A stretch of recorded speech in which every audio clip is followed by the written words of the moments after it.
Convert the point -2, -1, 5 to spherical coordinates. Because the given point has Cartesian coordinates or rectangular coordinates, we know x equals -2, y equals -1, and z equals 5. To find the spherical coordinates, we'll need to find rho, theta, phi using our formulas here below. But for a quick review, rho is the distance between the point and the origin, this distance here. Theta is the angle counterclockwise from the pole, or positive x-axis in the xy plane, this angle here. This is the same angle we find in polar coordinates in 2 dimensions. And phi is the angle between the positive z-axis and the point, which is this angle here. So going back to our example, let's first find rho using our formula here. So rho squared is equal to x squared plus y squared plus z squared, which would be -2 squared plus -1 squared plus 5 squared. So we have rho squared is equal to 4 plus 1 plus 25. So rho squared is equal to 30. So now to find rho, we take the square root of both sides of the equation. Algebraically, we'll have 2 solutions to this equation, where rho is equal to plus or minus the square root of 30. But we always use a positive value for rho, so our first coordinate is square root 30.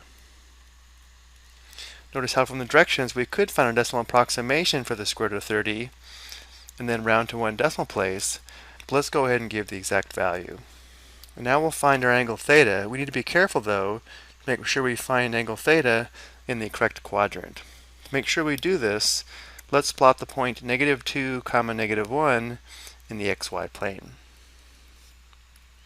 So we'd go left 2 units and down 1 unit, which means our angle theta must terminate along this side here.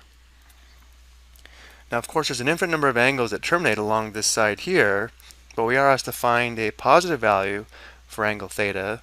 Let's find the least positive value for angle theta, which should be this angle here.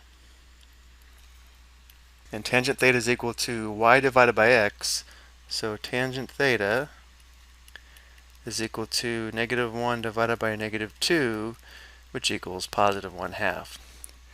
So if tangent theta is equal to +1/2, then theta would be equal to arctangent or inverse tangent of 1/2.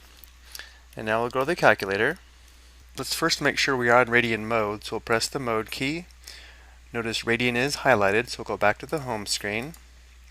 And now we'll press second tangent for inverse tangent or arctangent.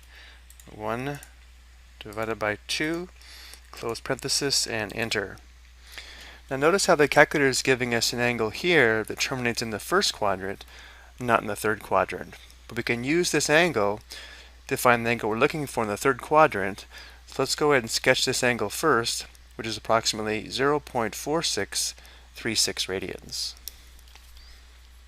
So the calculator gave us this angle here, which is approximately 0.4636 radians.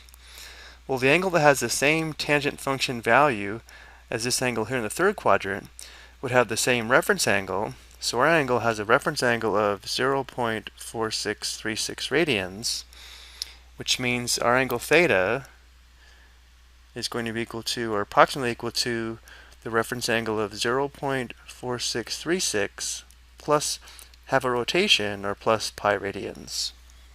Let's also record this down here. The calculator gave us approximately 0.4636, but our angle theta in the third quadrant that has the same tangent function value would be this angle plus pi radians. So let's go ahead and go back to the calculator one more time. And since this angle was our last entry, we can press plus pi. So our angle theta in the third quadrant is approximately 3.6052 radians.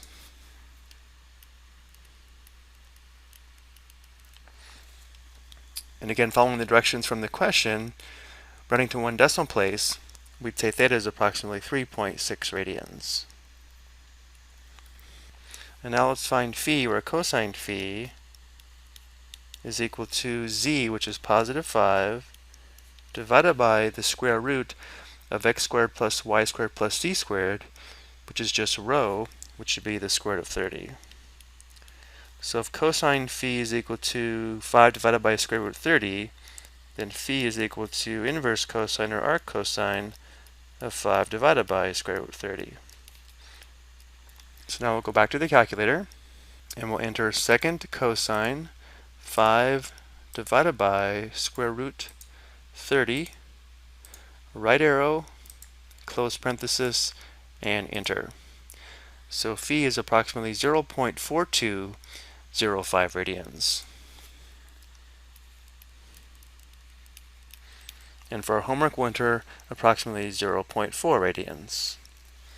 So here are spherical coordinates for the given point in Cartesian coordinates. I hope you found this helpful.